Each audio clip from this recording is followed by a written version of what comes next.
Welcome to Coach's Corner, everybody. Thanks for watching the show. This is, of course, four-wheel drive show on Coach's Corner, and we have special guests. I'm your host, Coach Tripp.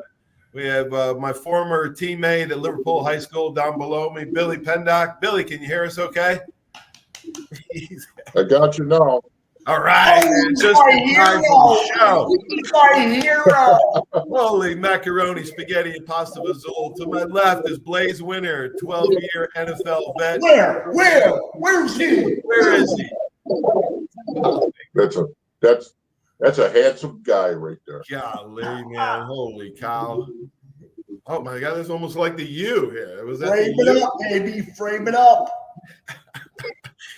Oh, my gosh. Folks, here on Coach's Corner, we try to inspire and educate the mind to think, the heart to feel, and the body to act. Coming up on Four-Wheel Drive, today's episode is the value of football. Okay? The true values of football are actually the values in football. Okay? And we're going to stop after a couple of these and then discuss.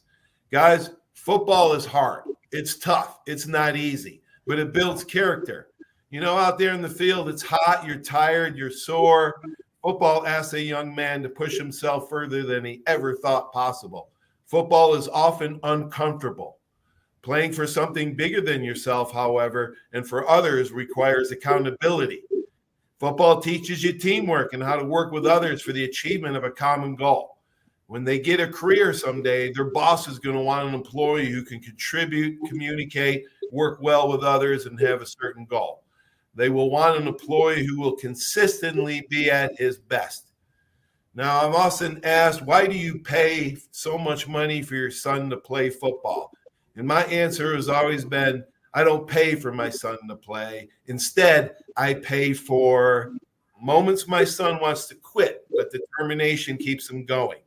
I pay for days when my son is too tired to go train, but is driven by commitment to go anyway. A man is not finished when he is defeated. He is finished when he quits. Time management skills. I pay for my son to have those when he sees he has to balance school, homework, practice, friends, and family. I pay for my son for the strength that he finds as he fights through the pain, giving his best effort despite present limitations. There's a big difference between wanting to and willing to. A lot of people want to. Only certain people are willing to pay the price in preparation to prepare for their performance. Guys, Billy, I know you got two girls. Blazer, you had two boys. The reasons you play football and have them play are for the values they receive when they play football. Talk a little bit about the values, Blazer. Go ahead, Billy. You start. Billy, you start 9/11. I know you. Let's talk about 9/11 first. And I know, Billy, you lost fellow friends of yours, New York City cops and firemen. As we salute all those guys, your friends too, that lost their lives. Talk a little bit about what 9/11 means to you, brother. Well, I'll tell you, every year at this time is it's a tough day for me, because I do think about what went on at 8:45 on that day 23 years ago. It kind of changed the way I had an outlook. I was working as a police officer at the time, and when it happened, and no one really knew what was going to take place and where it was going to happen. And the first thing I thought of was my family and where were they going to strike next. And it was very, very scary. And I'll tell you, and I always tried to look at people as just a person. And up to that day and the weeks following, I got to admit, the racial profiling, the stuff I went through, just not knowing what was going to happen next, and that something like that could happen and affect all of us. And I know some people it affected different ways, but I lost several of friends of mine, and it was hard. And I spoke with the families. I was close to a lot of NYPD guys, and very difficult not to be angry with people that didn't fit the profile that I thought they should fit. And it's a day of, when I wake up in the morning, I do think of those 2,000 names, and I think of each one. And after the sadness, I do feel anger. And the way the country is going now, it could happen anywhere at any time again. And I really don't think, mothers, sons, sisters, and brothers should have to worry about going through this, So, but again, we all have different stories where we were at the time. Yeah. And I don't know, you guys can talk a little more about that, but it means a lot to me every year at this time. It's very, very emotional time for me. We all remember where I was. I was bringing my daughter to school on the radio as going, and then going to work after that. I remember exactly where I was. Blaze, where were you? And what do you remember? What I want to say is that, everybody, almost everybody I ran into said, we can't forget this day. We can't forget this day. And if you look at what happened from that event, for a short time afterwards, there seemed to be, and I lived in New York, I grew up there, there seemed to be a little bit more patience with an officer, a little bit more respect for a firefighter, a little bit more kindness toward the other person. We realized that life was very fragile. You could be gone in an instant. You could live your day today and take it for granted if you want, but life is so precious. I mean, you saw people jumping off a building to try to save their life from hundreds of feet above ground. You can't fathom what was going through their being and their love for family. You heard phone calls. You felt pain. You felt emotion stirred. We were supposed to never forget that day. We were supposed to never forget that day because it would bring people together. And it's really appalling to see the amount of divide, the amount of hate, the amount of dislike, the amount of reasons why we should not. I mean, we're going to transition into football and why we play football. And for God's sakes, on this day, man, why don't we just pause, turn to somebody that is black, white, yellow, green, male, female, and just realize what God gave us. Right.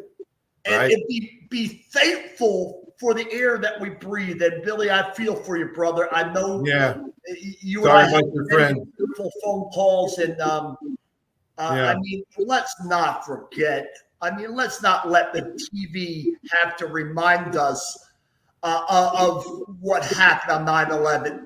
I mean, this is a day to really celebrate the fact that we have life and we have so many blessings rather than problems. Right.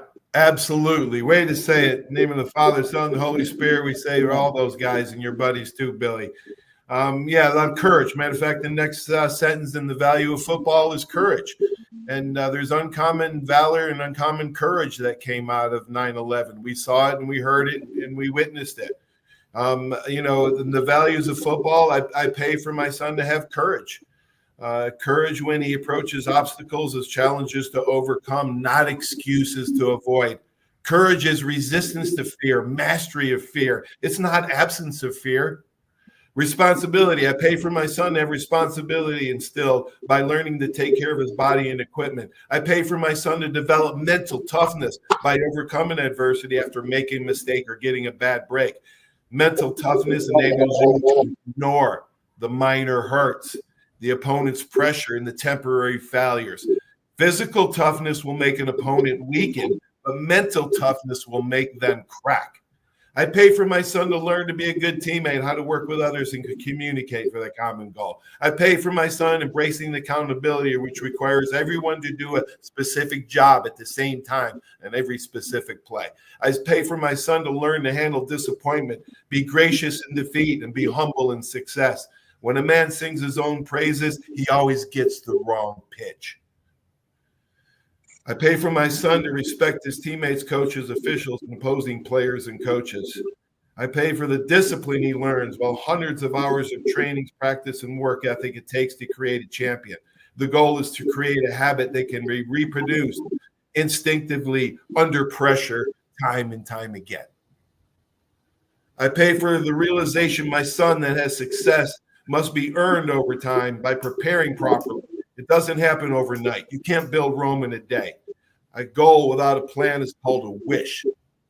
I pay for my son to be proud of the small achievements and learn that long-term goals are work in progress. Motivation is when your dreams put on workflows, folks. You have to have action along with your dreams. And I pay for my son for the opportunity to develop lifelong friendships like we have with each other that create long-lasting memories. And finally, I pay for my son to trust. I pay for him. The trusting is a higher nature. Doubting is a lower instinct. The latter is easy to do. The former is more difficult, but so much more rewarding. That's right. I pay for the opportunities that football provide my son to develop these attributes that serve him well throughout his life. And that, my friend, is a great investment. Now it's time for Bible verse of the week. This comes from Galatians chapter 6, verse 9. And let us not be weary in well-doing, for in due season we shall reap if we faint not. Yeah, those are serious lessons to be learned, right, by football. Huh, Blazer? Yeah, well, I always reflect on my own life. I'm the master of my own life. So before I tell anybody what to do, I reflect upon my own existence. I stepped on a football field because my mother encouraged me to find out more about myself. Yes. My mother is the one who opened the door, and I told her, I hate you. And she said, I'll be here when you're done. And she smiled at me and said, find out what you're made of. Remember, I was born with a hole in my face. I wasn't able to speak. So football field, I admired the players from the TV screen. I wanted to be like them, but I felt there's no way I could ever be like those people. Wow. Well, my mom is the one who brought me up to the field and said to me, what did you find out? And a coach greeted me at the side of the car door and said, come on, man, you're going to get your uniform. And to me, when I look at football, I look at it as a place for young people to establish personal momentum, to establish an understanding of what it takes to be great at something. And that something was football. It could be anything. To be great at anything, you have to take the first step. You have to bear down. You have to sweat and bleed and cry and be emotional and passionate over it. I saw it from my coaches. I saw it from my teammates. And when I landed at Syracuse, it was an extension of that at a larger degree. Now I realize that the competition level went up just like it does in life. The competition went up, and I found unity in belief from Billy Pendock, from Jamie Kimmel, from Tim Green. I found unity, but the principles were built at a youthful level. By the way, it wasn't about politics when I first stepped on the field. It wasn't about politics when I played in high school. It wasn't even about politics in college. Now, the pro's a different game. That is a different game. But the game itself is not about politics. Right. It is about a pureness in finding out what you need to do to be the very best to add to this team and this community. Billy, you want to expound? Yeah, when we talk about values, and I mean, this is very key, and Blaze makes some great points, and I agree with everything.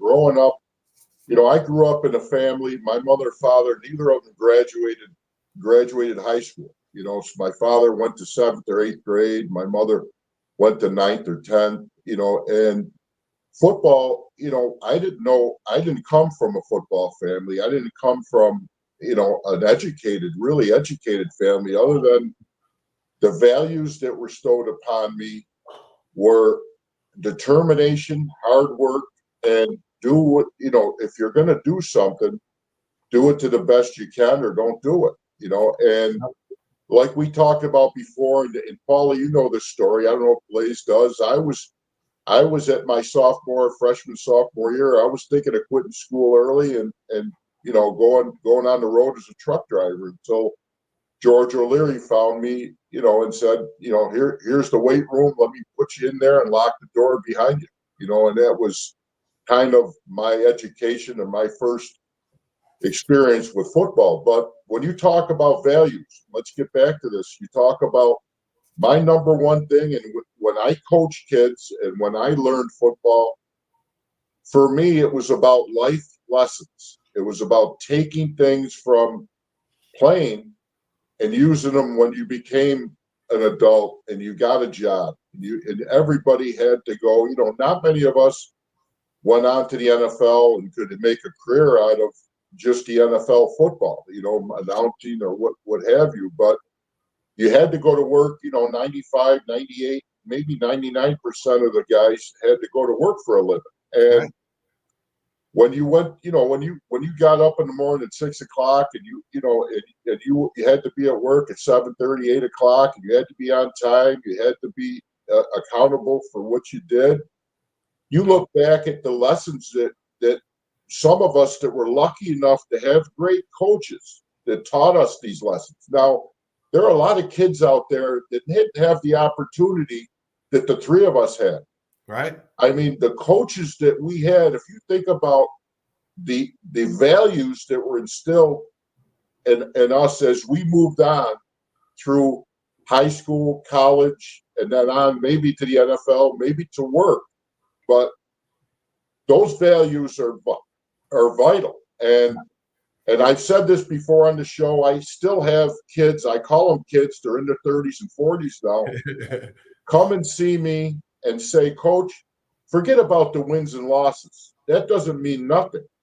The stuff you taught us was things that we take for everyday life. Why I have 2 or 3 great kids, why I have a great relationship with my wife, right. Why I'm successful at my job, whether it be sweeping the floor or managing a top tier company.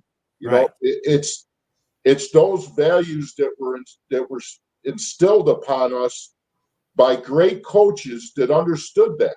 Now, again, I'm not going to get into politics and all this stuff with NIL and everything going on now, but you're teaching these kids the wrong values now. And before you know it, this NIL system is going to start filtering down to high schools, and you're not giving these kids what they need to have integrity and to have understanding for a handshake and looking a man in the eye. I can tell you, the 4 of us, you talk about 4-wheel drive, Timmy, me, Blaze, Jamie. And I can tell you for sure, I was close with Blaze. I was close with Jamie. Not so much with Timmy. I played with Timmy. We hung out very little. But I can tell you this about Blaze Winter. Blaze Winter shake your hand and look you in the eye. And where did that come from? That didn't come from, geez, the guy's a great guy. That came from great coaches, and maybe throughout high school. I know damn well through college, he was taught them things. Now, that means more to me than any kind of money anybody can hand me. And right. I wasn't in that for making millions of dollars. That wasn't my thing. And I don't think it was Blaze's, Jamie's. I can't speak for Timmy, but I can almost, I became so close with Blaze and Jamie that those two guys, it was about looking in the eyes of each other, and those values that were impacted on us went on for all through college and for some of us through the pros. But that was an important time of our life. Yeah, the values, but the money doesn't matter. It's relationships that matter. Okay, money doesn't buy life. If you want to get into that a little bit more, watch the show from Monday night on my Good and Faithful Servant show with Kerry Good, who has ALS, just like four-wheel drive member Timmy Green has Lou Gehrig's disease. So those guys have been in touch, and those guys have like a fraternity. But yeah, this is four-wheel drive. Let me interrupt you for 1 minute. Okay. We all played a lot of football, and I'm talking to four of us. Timmy's problems, me, Blaze, Jamie. Jamie's kind of on the outside. Jamie's kind of, and I'm not going to speak for Jamie, but he's kind of that quiet. Don't really want, and he wants his close family around him. But I can tell you this, and I have issues. We have issues with CTE. We have issues going on with different things. The minute I call that man to your left, Blaze Winter, no matter where he is, that man will come here and that man will stop what he's doing. I know that for a fact. He is my brother. Jamie's my brother, and Timmy's my brother. Yep. If I call any of those three guys, I know they got my back. So absolutely, when you talk about values, go back to things of values.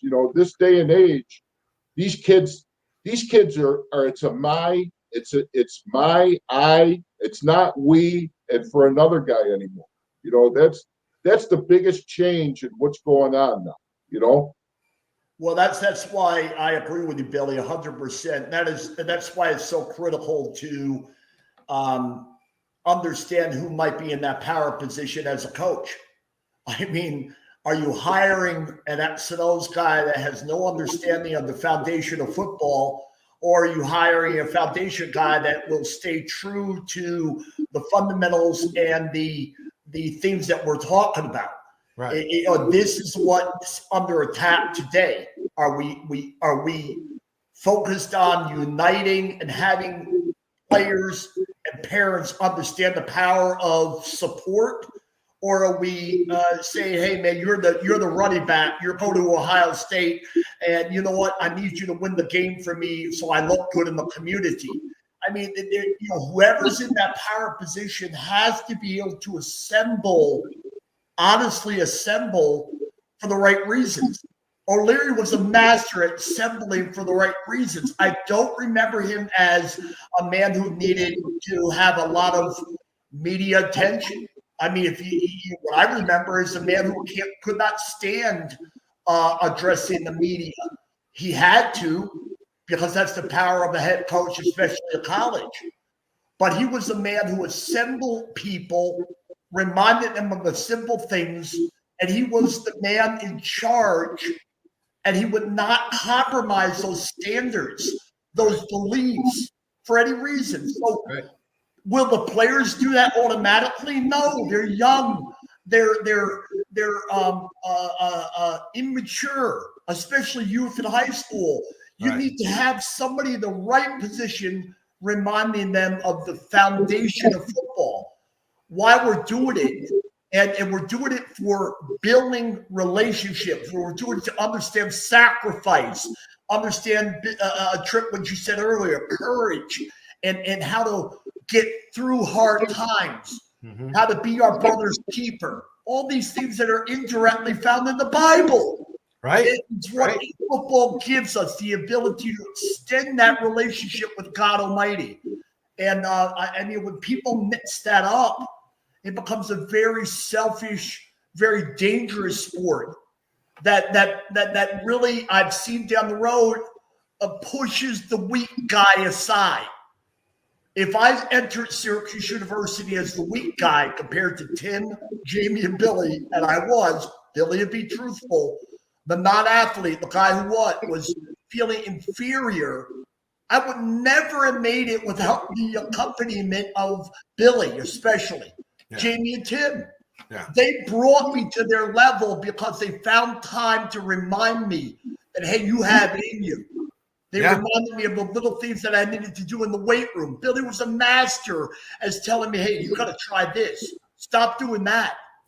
He would put me in the right hands. He would be my guardian angel indirectly in my day-to-day life. And that is what we need from the kids that play football in any community in this world. They have to understand the foundation. Right. Well, let me finish up and surmise a couple points you guys made. Teammates found value in you guys. Each of your teammates found value in yourselves, and that helped you become, I think, more self-aware, more self-reflection, more self-analysis. Blaze, you talked about that.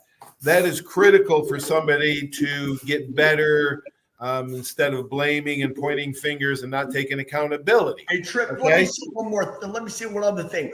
Football is also a great way to divide people. If you're fake, football will divide you. It will crush you if you try to be nothing but words and no action. You're going to be what? You're going to be pressured out by the mass. And it's one of the greatest places on earth that, well, I'm entitled to it. No, you're not. You're not entitled to play football just because you put the helmet and shoulder pads on. Well, Coach Bryant called it weed out the weak ones.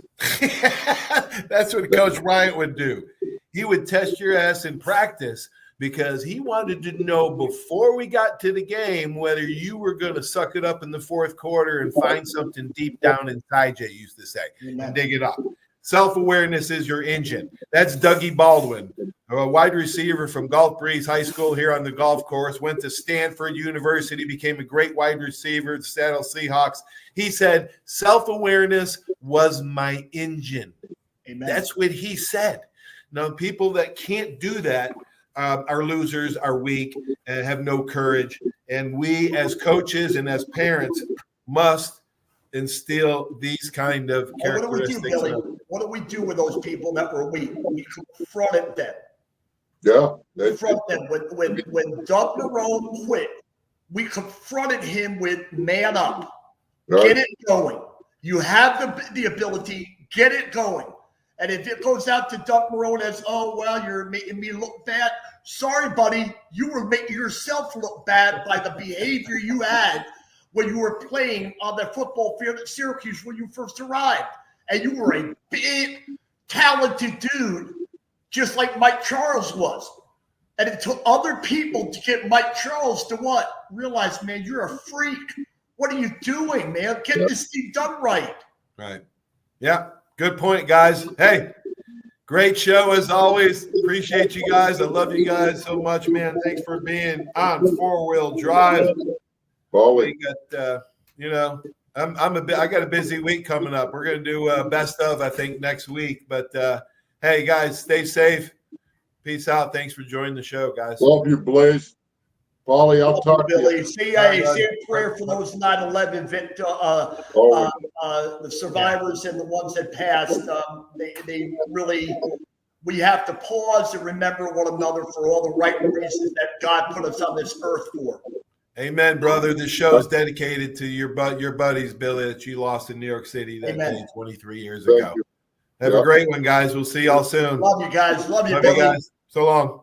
Bye. Wow, another great episode of Four Wheel Drive. Stay tuned for these great messages, folks. Without this just wouldn't be possible. If you like the show, hey, like it, share it with somebody, and search my YouTube channel. Appreciate you guys. Have a great sports night, everybody. We will talk to you soon. There's a reason why Hill Kelly in Pensacola is the #1 selling Chrysler Dodge Jeep Ram dealer between Jacksonville and New Orleans. While other dealers have taken advantage of a competitive market with higher prices, Hill Kelly has discounted prices to the lowest of the year. And Hill Kelly in Pensacola won't surprise you with excessive charges beyond the selling price. Come see why people from Milton, Pace, Foley, Bay Minette, Daphne, Gulf Shores, Mobile, and beyond are driving to Hill Kelly in Pensacola to buy their next select new Chrysler, Dodge, Jeep, or Ram. At Hill Kelly, the bottom line price and your satisfaction are what really matter. So before you sign, check the bottom line and make the trip to Hill Kelly in Pensacola to see what true local ownership can do for you. At Hill Kelly Chrysler, Dodge, Jeep, Ram, Highway 29 in Car City, Pensacola. Or shop online 24/7 at hillkellydodge.com. When it comes to bottom line pricing, nobody beats a Hill Kelly deal. Nobody. 75 years of service and high tech today. It's Pensacola Glass Company at 433-8348. High tech is a term often applied to advanced services and products in today's marketplace. And today, glass is much more than a simple pane of brittle, see-through stuff we hit baseballs through when we were kids. Glass is now a product with unique flexibility in both performance and application. And Pensacola Glass Company is growing right along. That's Pensacola Glass Company at 433-8348. Are you riding around in a filthy vehicle? Dirty car no more. Visit Ronnie's Car Wash today to get it shining in no time. They have 3 convenient locations with another coming soon. The unlimited monthly wash packages start as low as $14.95 per month with free vacuums, multi-purpose spray and towels. Visit them in Gulf Breeze, Navarre, Fort Walton, and soon Crestview. Don't wait, wash today. Be sure to see Ronnie's Car Wash on Facebook to see the latest specials and discounts. You'll be riding and shining in no time. That's you trying to fix the plumbing yourself to save a few bucks. Doing things yourself doesn't always end well. The same goes for insurance. That's why Auto Owners works with local independent agents who tailor coverage to meet your needs and offer discounts for life, home, car, and business insurance. Because sometimes you need a professional to get the job done right. That's simple human sense. Drive a little to save a lot on 170 Buicks and GMCs at Step 1 Buick GMC. Get savings up to $4,000 on new Buick Encores, $9,450 on new Buick Envisions, $7,000 on new GMC Yukon XLs, or up to $15,345 off on new Sierras. Only at Step 1 Buick GMC, Pensacola. Plus tax, tag, title, license, dealer processing fee expires 7/31/24 on select new 24 in-stock models. Discount off MSRP includes all incentives. My name is Steve Reynolds. I'm the manager and owner of Cordova Lanes, and we help keep your mind out of the gutter. Cordova Lanes is part of the community of Pensacola. Being here for 43 years, we've entertained more people than any other bowling center in the city. We self-fund for a living. Cordova Lanes is located at 2111 Airport Boulevard in Pensacola, behind Cordova Mall. Come on out and see us at Cordova Lanes Bowling Center. Thank you.